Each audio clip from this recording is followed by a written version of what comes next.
क़यामत ने एक दिन जरूर आना है, ये अल्लाह का वादा है। कुरान में अल्लाह फरमाता है कि अल्लाह को ना मारने वाले काफिरों ने क़यामत को झूठ समझा, लेकिन हम क़यामत जरूर ले आएंगे। और क़यामत आने से पहले अल्लाह क़यामत की कुछ छोटी और कुछ बड़ी निशानियां भी जाहिर करेगा। आज इंशाल्लाह हम उन चंद निशानियों का जिक्र करेंगे कि जिनकी पेशनगोई अल्लाह के रसूल सल्लल्लाहु अलैहि वसल्लम ने की थी, और वो निशानियां वो पूरी भी हो चुकी है।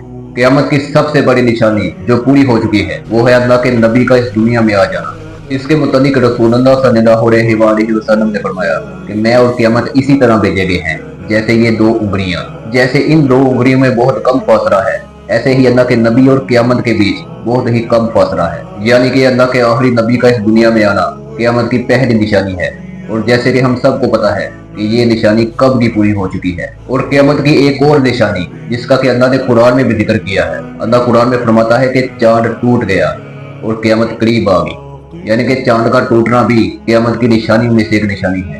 और ये निशानी भी हम सबको पता है कि पूरी हो चुकी है, क्योंकि रसूलुल्लाह सल्लल्लाहु अलैहि वसल्लम ने अल्लाह के इज़्न से चांद के दो टुकड़े किए थे ताकि काफिर लोग ईमान ले आए। यहाँ पर मैं एक और बात करना चाहता हूँ। हम सबको शायद बहुत शौक है कि हम क़यामत की निशानियों के बारे में जानें कि कौन कौन सी क़यामत की निशानियां हैं। रसूलुल्लाह सल्लल्लाहु अलैहि वसल्लम के पास एक सहाबी आया और उन्होंने रसूलुल्लाह सल्लल्लाहु अलैहि वसल्लम से पूछा कि या रसूलुल्लाह, मुझे क़यामत की कुछ निशानियों के बारे में बताएं। तो रसूलुल्लाह सल्लल्लाहु अलैहि वसल्लम ने फरमाया कि तुम मुझसे क़यामत की निशानियों के बारे में तो पूछ रहा है, लेकिन क्या तुमने उस क़यामत के लिए कुछ तैयारी भी की है? यानी क्या तुमने कुछ नेक अमाल भी किए हैं जो तुम्हें उस क़यामत वाले दिन काम आएंगे? तो इस मौके पर ये हदीस बताने का ये मकसद था कि हमें क़यामत की निशानियों के बारे में तो जानने का बहुत शौक होता है, लेकिन हमें उस क़यामत के लिए तैयारी भी करनी चाहिए। उस क़यामत के आने से पहले अल्लाह को राज़ी कर लेना चाहिए। और हर इंसान पर भी क़यामत आती है। वो क़यामत है उस इंसान की मौत। जब इंसान मर जाता है तो समझिए उस पर क़यामत आ चुकी होती है। तो इसलिए क़यामत आने से पहले हमें उसके लिए तैयारी भी करनी चाहिए ताकि हम जहन्नम के अज़ाब से बच सकें और जन्नत में दाखिल हो जाएं। और रसूलुल्लाह सल्लल्लाहु अलैहि वसल्लम की एक और हदीस है कि क़यामत से पहले बहुत ही ज़रा फितने छा जाएंगे जैसे कि अंधेरी रात छा जाती है। तो ये वाली हदीस भी आज किसी हद तक पूरी होती हुई नजर आ रही है। आप आज ही देख रहे हैं कि जितनी फहाशी आज आम हुई है ना, इतनी शायद आज से पहले कभी भी आम नहीं थी।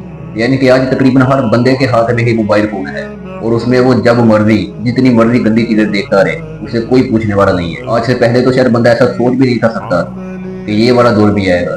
और जितना झूठ शायद आज आम हुआ है ना, इससे पहले इतना शायद नहीं होगा।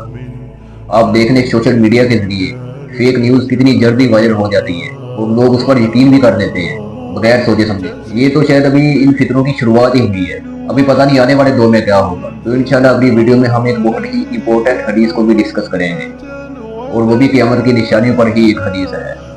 तब तक के लिए अल्लाह हाफिज।